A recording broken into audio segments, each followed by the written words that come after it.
اقبال کہتا ہے نوجواناں چو زنا مشغول تن از حیا بیگانہ پیرانے کہن دخترانے او بچشم خود اسیر شوخ چشموں شوخ بینوں خلدہ گیر ساختہ پرداختہ دل باختہ ابروہ مثل دو تیغ آختہ. یہ وہی اسی حدیث کے ترجمے مائلات ممیلات، خود کسی کی طرف لڑک جانے والی اور معمولی سی بات سے کسی طرف مائل ہو جانے والی، اور جو ہے وہ کسی کو اپنی جانب اپنی اداؤں سے اپنے ناز و نخرے سے اور اپنے عشموں سے لوگوں کو اپنی طرف مائل کرنے والی ہیں.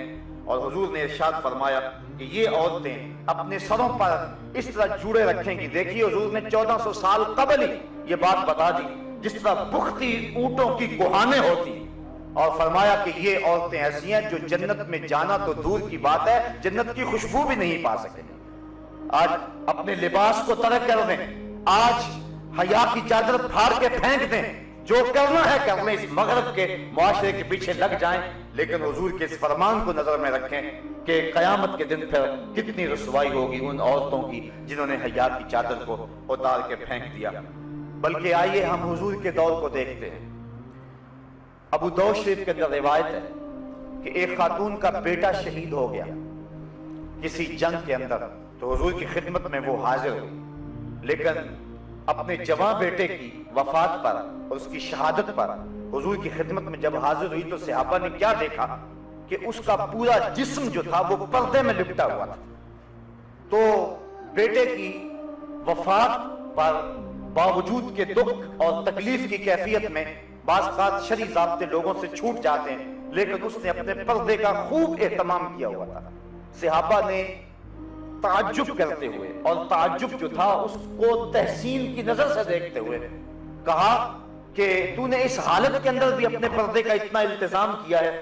تو اس عورت نے جو جواب دیا وہ دختران ملت کے لیے کتنی روشن اور کتنی جو ہے وہ اجالے بانٹنے والی بات ہے. اس نے کہا میرا بیٹا فوت ہو گیا، میرا حیا تو فوت نہیں ہوا ہے، میرا بیٹا چلا گیا لیکن میرا حیا تو بھی باقی ہے. تو یہ تھی اسلام کی وہ دختران جن کی گود میں اسلام پلتا تھا. جب عورت پردے میں تھی تو وہ ایسے بچے جنم دیتی تھی جو قوم کی تقدیر کو بدل کے رکھ دیتے تھے. اقبال کہتا ہے تو نہ دانی کہ سوزے کے راتے تو دیگر کو کر تقدیر عمر رہا. میرے قوم کی بہن تو نہیں جانتی کہ تو بہن ہو کے قرآن پڑھے تو عمر کی تقدیر بدلتی ہے، اور تو ماں ہو کے قرآن پڑھے تو بیٹا نیزے کی نوک پہ بھی قرآن سناتا ہے. آج اگر عورت سمٹ جائے تو معاشرہ پھیل جائے گا. میری بہن، میری بیٹی، تو نگار خانے کی زینت نہیں ہے، تو گھر کی آبرو ہے. تو مغرب کی ٹینوں نہیں ہے، تو مشرق کی بیٹی ہے. تو محافل کا حسن نہیں ہے بلکہ تو چراغے خانہ ہے. تیرے دم سے کائنات کے اندر حسن ہے. مکالمات افلاطون نہ لکھ سکی لیکن اسی کے شعلہ سے ٹوٹا شرار افلاطون. اسی عورت کی گود کے اندر اسلام پلتا تھا. جب مائیں ام الخیر جیسی تھی تو بیٹے غوث اعظم جیسے جنم لیتے تھے. جب مائیں مائی راستی جیسی تھی تو بیٹے بابا فرید جیسے جنم لیتے تھے. جب مائیں سیدہ فاطمہ زہرا جیسی تھی تو بیٹے حضرت امام حسین جیسے جنم لیا کرتے تھے.